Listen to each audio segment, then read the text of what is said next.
मैं सन्न रह गई। ऐसा लगा जैसे कोई मुझे नुकीले पंजे से नोच रहा है। खुद को संभालने के लिए मैं वही पलंग का कोना पकड़कर खड़ी हो गई, पर तेरे पापा इस पर भी नहीं रुके। उन्होंने कहा, अगर तुझे लगता है कि तुझ जैसी काली कलबुटी पर मैं मोहित हो गया तो बड़ी गलत फहमी में जी रही है तू आज तक। अरे मेरे दोस्त से मेरी शर्त लगी थी पूरे 10 लाख रुपए की। वो कह रहा था कि तुझे कोई पटा नहीं सकता। पूरे 10 लाख नगद देने पड़े बेचारे को। अनिल मिश्रा 5 साल पहले तेरे पीछे लगा रहा, याद है तुझे? मुझे मेरी क्लास का वो लड़का याद आ गया जो सारे समय चश्मे के पीछे से मुझे घूरा करता था, पर उसने तो मुझसे कभी कुछ नहीं कहा। मैंने हारे हुए सिपाही की तरह बोला, क्योंकि उसकी कभी हिम्मत ही नहीं पड़ी। मुझे उस शादी में ही पता चला था कि वह तुझसे प्यार करता है। 5 साल में तूने उसको एक बार भी नहीं देखा, तो मैंने शर्त लगाई कि मैं तुझे 2 घंटे में अपना बनाकर दिखाऊंगा। तो तुमने मुझे शर्त में जीता है। कहते हुए मैं उनके आगे रोने लगी।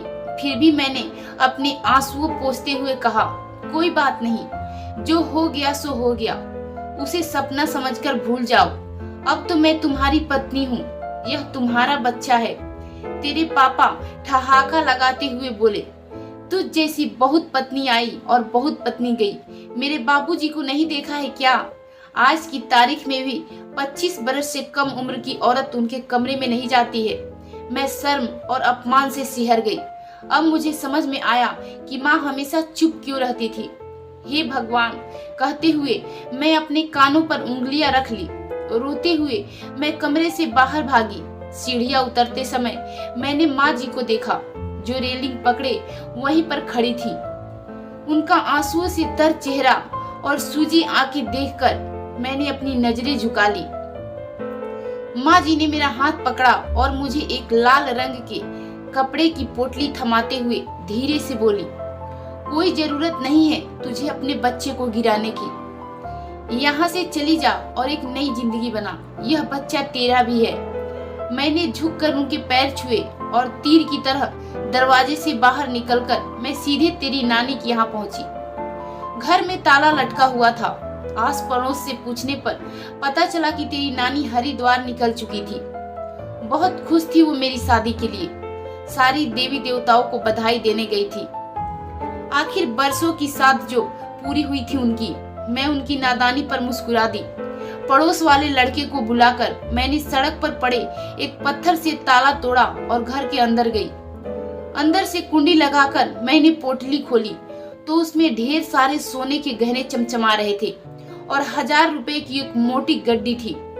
अपनी सासू माँ के लिए मेरे मन में भगवान से भी ज्यादा इज्जत पैदा हो गई। पता नहीं देवी जैसी औरत के गर्भ में राक्षस कैसे आ गया था। पर दूसरे ही पल जब उसके बाबूजी याद आए तो ये कोहरा भी मेरे मन से छट गया। जब तेरी नानी कई दिन बाद घर लौटी तो मेरी हालत देखकर सदमा खा गई। मेरे लाख समझाने के बाद भी मेरे भाग्य का दोषी उन्होंने खुद को मान लिया और दिन रात मेरी चिंता में घूमने लगी।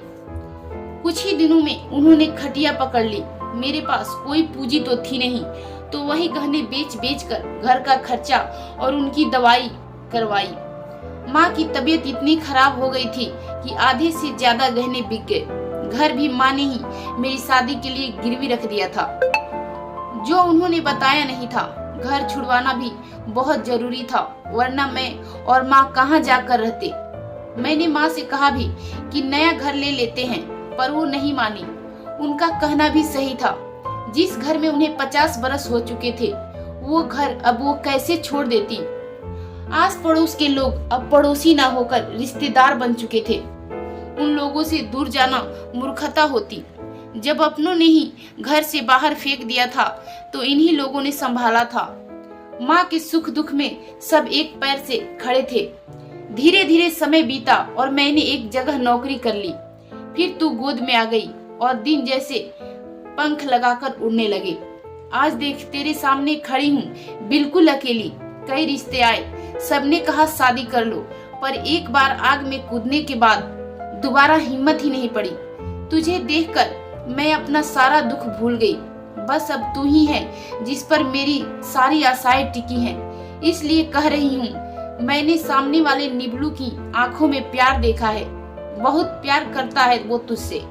उसकी माँ भी अच्छी औरत है, थोड़ा स्पष्ट और कड़वा बोलती है, पर ऐसे लोग खतरनाक नहीं होते। तू मीठा बोलने वालों से हमेशा सावधान रहना। तू निबलू से हाँ कर देना। मैंने पहली बार माँ के दर्द को समझा और उनका हाथ पकड़ते हुए कहा, पर माँ, अभी तो मैं सिर्फ 16 साल की हूँ और आगे पढ़ना चाहती हूँ। मैं अभी नहीं कर दूंगी तेरी शादी, बस तू उसको मना मत करना।